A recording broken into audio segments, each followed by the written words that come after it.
Hey guys, this is Anokh Kishore, and I'm really glad to be here and give my talk at TEDx. To give a little bit of background about myself, I have been working in the software industry as a senior engineer for over a decade now, and I have had the fortune to work with a lot of different types of companies, ranging from high frequency trading firms to big tech companies, and I've developed a lot of different types of software, services, and web applications for them. And this experience has given me a lot of insight into what goes into making a good software system, basically. In today's talk, I want to share some of the basic principles that I think need to be called out for all the practical software engineers that are out there. The first thing I want to talk about is monolith versus microservices. To a lot of us, it would seem that hey, microservices is definitely a better way to go compared to monolith services. Because monoliths usually encompass a whole bunch of functionality within a single service, which is likely running on a single process, maybe multiple threads, but still a single process. And it can fail, and it can it's hard to scale any one component of it without scaling all the others. And that's true. In a microservices architecture, you can actually have the different components. If you think about the abstractions clearly, and then you design them well, you can actually have abstractions that are decoupled, and they work independently, and they can be scaled independently of one another. And that's a very good and valid point.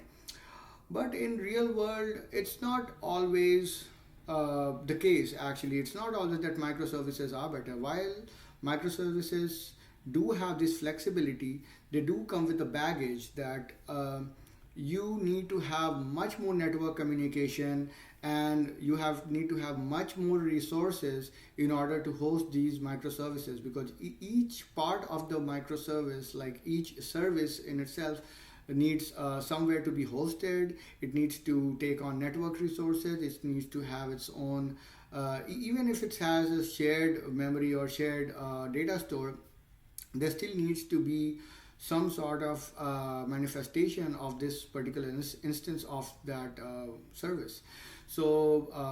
Given that it's definitely a resource hog, and while it allows for flexibility for design and coding and things like that, it could actually mean higher SLAs or more latency for your service. Like, what it means is the request needs to wait longer to get a response back. And also, it could mean that your network is really jammed, and that it could actually bring down the quality of the whole entire service altogether. So there are classic cases. There have been a lot of studies, and without getting into any particular details about which companies and what products, I would definitely say there have been cases where some big companies have actually reverted some of their very key services back to monoliths just because they wanted better performance. Now, the pros of a monolith is that all the different parts actually can talk to each other fairly simply, because they are in a same process, or at least in the same container or in the same machine. And it's much easier for them to talk via inter-process communication or through the local file system or however. But it's much more efficient and much less resource intensive than going through the network all the time. So that way, sometimes monoliths are really much better suited for any problem that you're solving. Also, in cases of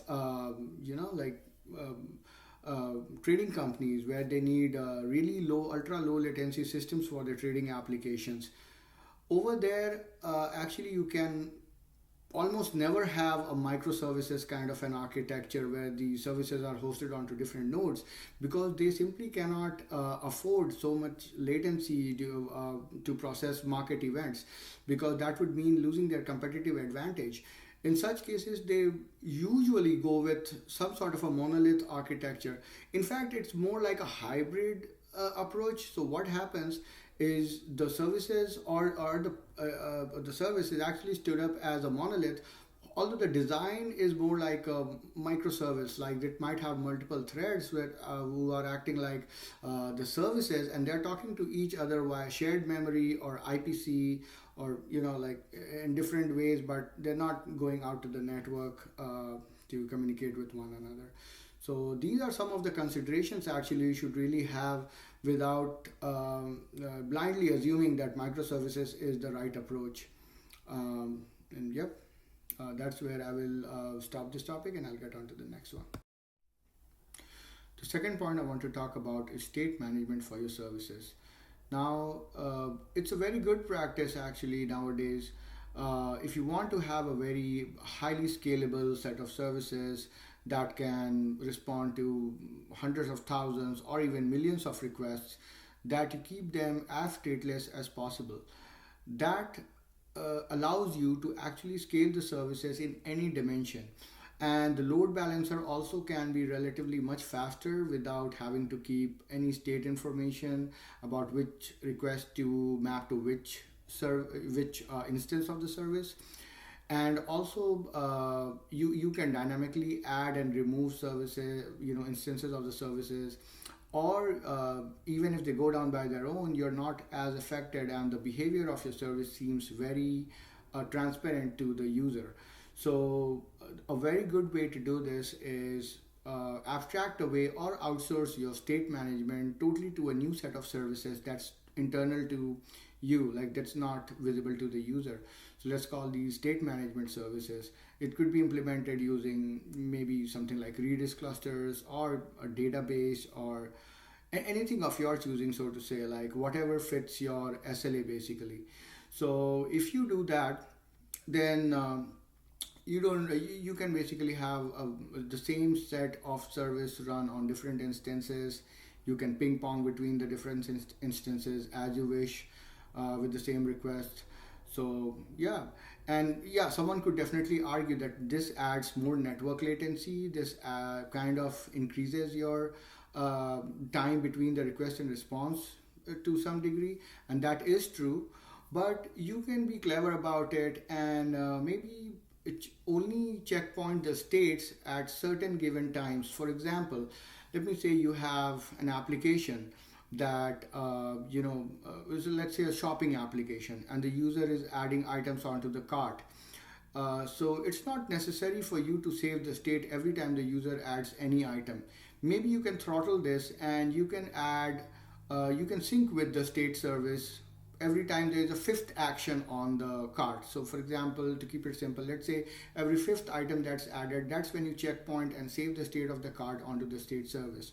So this way you kind of get the best of both worlds. You have a state service that's completely separate from your set of services, user facing services, and at the same time you don't have as much of a network traffic as you would imagine if you were to just save the state for each action.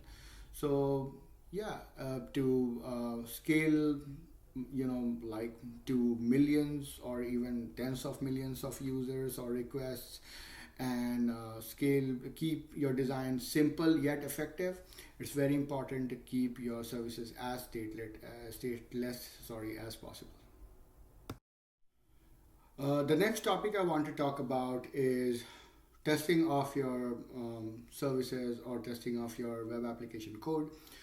Now, of course, from the get-go, once you start writing your services, or you start designing them, you should go in a test-driven development methodology.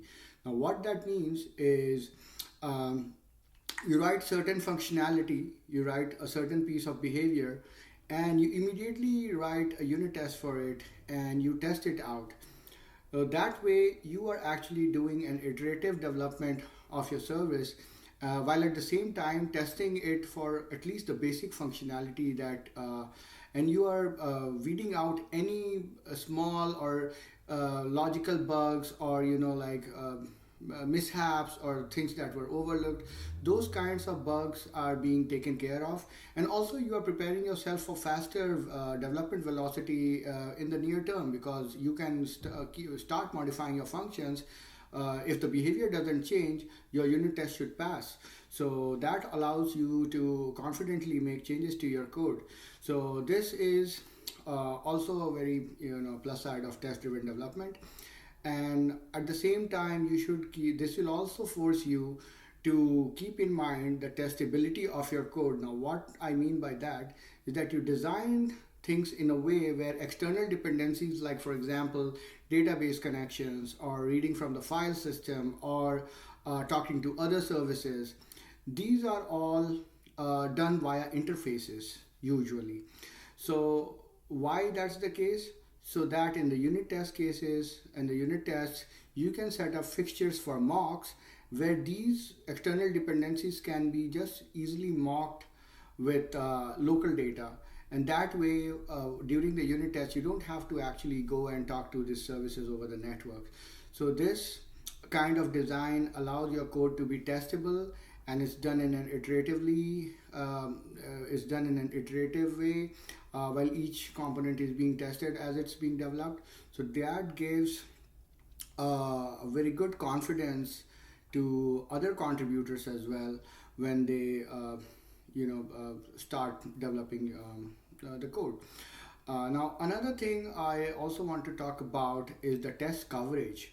Now it's very common to think like textbook thing about that the test coverage should be 100%, but that's not always the case.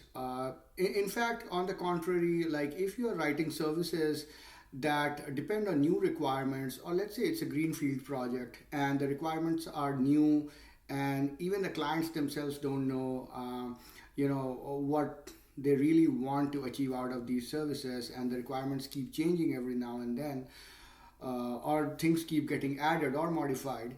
In those cases, it's always good to keep the test coverage between like 60 to 70%. That way you have good room to work with your code. So any change that you make, you don't need to make a whole bunch of cascading changes to your test suite or your test harnesses or your test cases.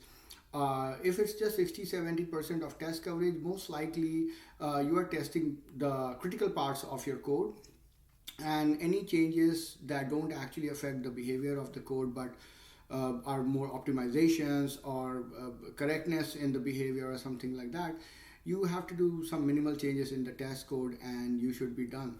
And this will give you a very good development velocity, and you can deliver like new versions of your service much faster.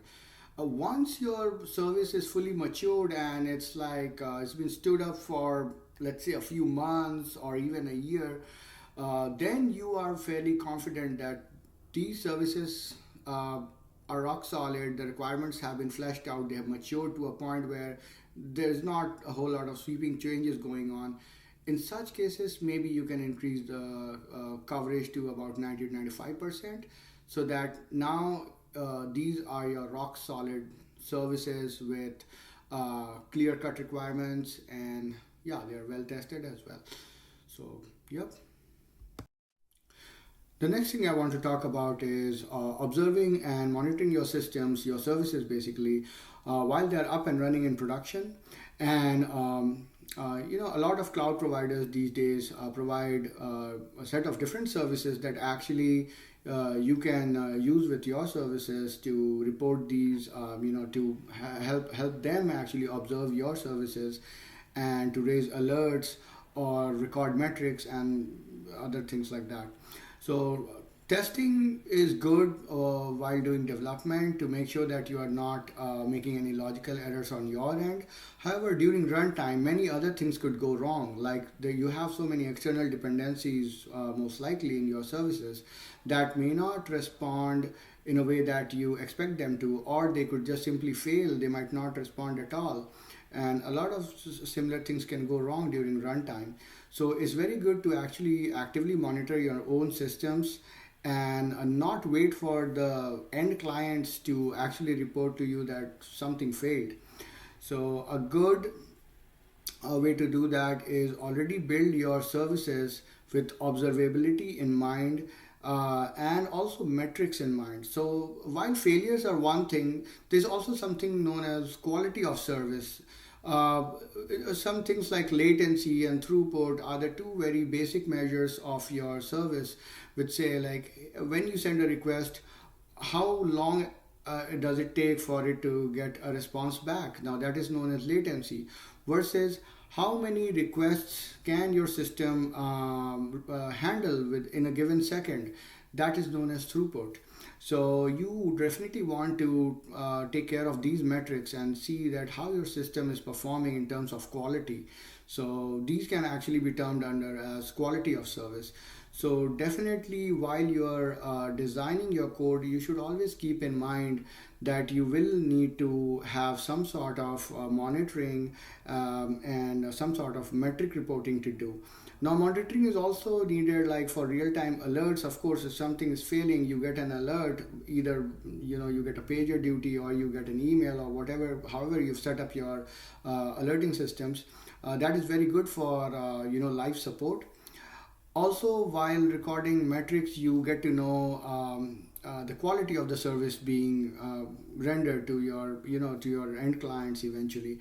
And you can see that, hey, if something is going wrong, let's say there's a memory pressure that the service is facing, and it's occupying too much of RAM on the virtual machine that it's hosted on, and you wouldn't actually know that until you record some metrics upon it. You might see a metric as, hey, the latency has increased after the number of requests increase. So why is that the case? So you might go and investigate. It will point you in some right direction. So you definitely need the metrics too. And apart from that, you should also think about logging in a very good way. Why? Because what happens after a while that your service is stood up and has been running is that you want to analyze what happened in the past, and now you don't have the time to again run your services with the new metrics for another 6 months before you can have enough data. So it's always a good practice to log some stuff, like whatever, like some metadata about the request, some metadata about the response, timestamps and things like that, and even have some structured logs, so that afterwards you can do some post analysis on it, and maybe come up with some information that will help you make your services even better, like in terms of quality, or in terms of correctness, or in terms of just availability. So these are also very important pillars of great, of good software design.